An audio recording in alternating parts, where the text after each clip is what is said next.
নমস্কার। আজকে বাংলা নববর্ষ নিয়ে আলোচনা করব। তার আগে সবাইকে বাংলা নববর্ষের সবাইকে শুভেচ্ছা, অভিনন্দন, ভালোবাসা। বড়দের আমার সশ্রদ্ধ প্রণাম, ছোটদের আমার বন্ধু বয়সী যারা সকলের জন্য সশ্রদ্ধ ভালোবাসা, আন্তরিক ভালোবাসা এবং ছোটদের জন্য আমার রইল অভিনন্দন, বড়দের জন্য অভিনন্দন, তাদের সশ্রদ্ধ প্রণাম। একটু ছোট্ট করে আলোচনা করবো, এরপরে একটু ডিটেল আমি বলবো আপনাদের। 1433 সন, 1432 সাল চলে গিয়ে 1433 সাল আসছে, অর্থাৎ চৈত্র মাস শেষেই বৈশাখ মাস। 1433টা মানে কার বছর? 32টা ছিল রবির বছর, আর 1433 হচ্ছে চন্দ্রের বছর, অর্থাৎ 4 1 5, 5 3 8, 8 3 11, 11কে সিঙ্গেল ডিজিটে 1 1 2, 2 হচ্ছে চন্দ্রের সংখ্যা, চন্দ্রের বছর। সুতরাং এই চন্দ্রের বছরে এই 1433 সালে অধিপতি গ্রহ হতে চলেছেন দেবগুরু বৃহস্পতি। 1433 সালে অধিপতি গ্রহ হতে চলেছেন দেবগুরু বৃহস্পতি, আর মন্ত্রীর দায়িত্ব থাকবেন সেনাপতি মঙ্গল। জ্ঞান, সমৃদ্ধি, সৌভাগ্যের প্রতীক হচ্ছে বৃহস্পতি, সঙ্গে সাহস, বীরত্ব হচ্ছে মঙ্গল। এই দুয়ের যুগলবন্দি এই বছরে তৈরি হবে এবং বছরটা হচ্ছে চন্দ্রের। সুতরাং এই যে 1433 সন এবং 15 এপ্রিল সূর্য মেষ রাশিতে প্রবেশ করে, সেদিন পয়লা বৈশাখ হয়, বৈশাখ মাস শুরু হয়, পয়লা বৈশাখ শুরু হয়। এবং বৃহস্পতি নতুন বছর শুরুতে বৃহস্পতি, রাহু, কেতু, মঙ্গল ও বুধের মতো গুরুত্বপূর্ণ গ্রহগুলো তাদের একাধিকবার পরিস্থিতি চেঞ্জ করবে এবং শনিও তা চেঞ্জ করবে।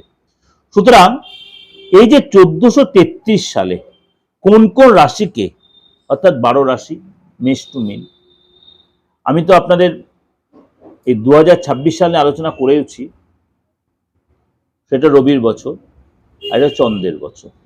সুতরাং কোন কোন রাশির জন্য যথেষ্ট ভালো হবে, কোন কোন রাশির জন্য একটু সতর্কতা অবলম্বন করতে হবে। যেমনি আপনার 1433 সালে অধিপতি গ্রহ হচ্ছে দেবগুরু বৃহস্পতি, মন্ত্রীর দায়িত্ব সামনে দেবগুরু সেনাপতি মঙ্গল। জ্ঞান, সমৃদ্ধি, সৌভাগ্যের প্রতীক বৃহস্পতির সঙ্গে সাহস, বীরত্বের প্রতীক হচ্ছে মঙ্গল। এই দুয়ের যুগলবন্দিতে এই বছরটা কিন্তু যথেষ্ট ফলদায়ক দেবে। এবং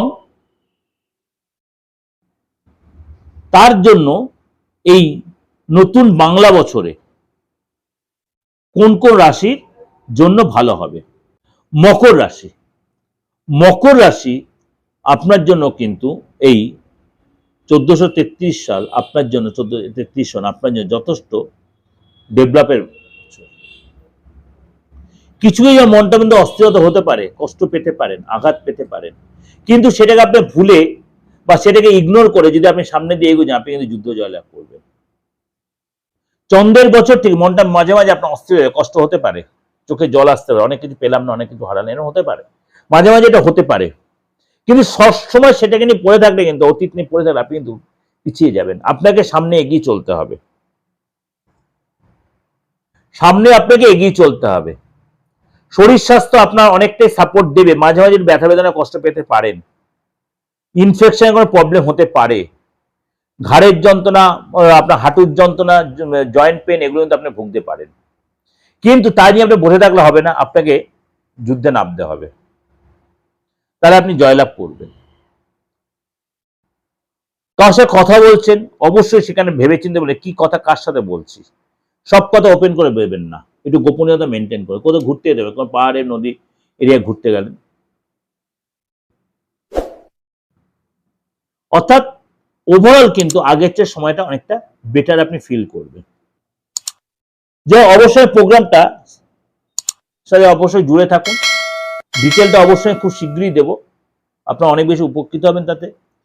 ভালো থাকবেন, সারাটা বছর আপনাদের ভালো কাটুক, এবং এর সাথে 2026 সালটাও আপনি ফলো করবেন, ইংরেজি 2026 সাল, সেখানেও আরো কিছু জানতে পারবেন। ভালো থাকবেন, নমস্কার।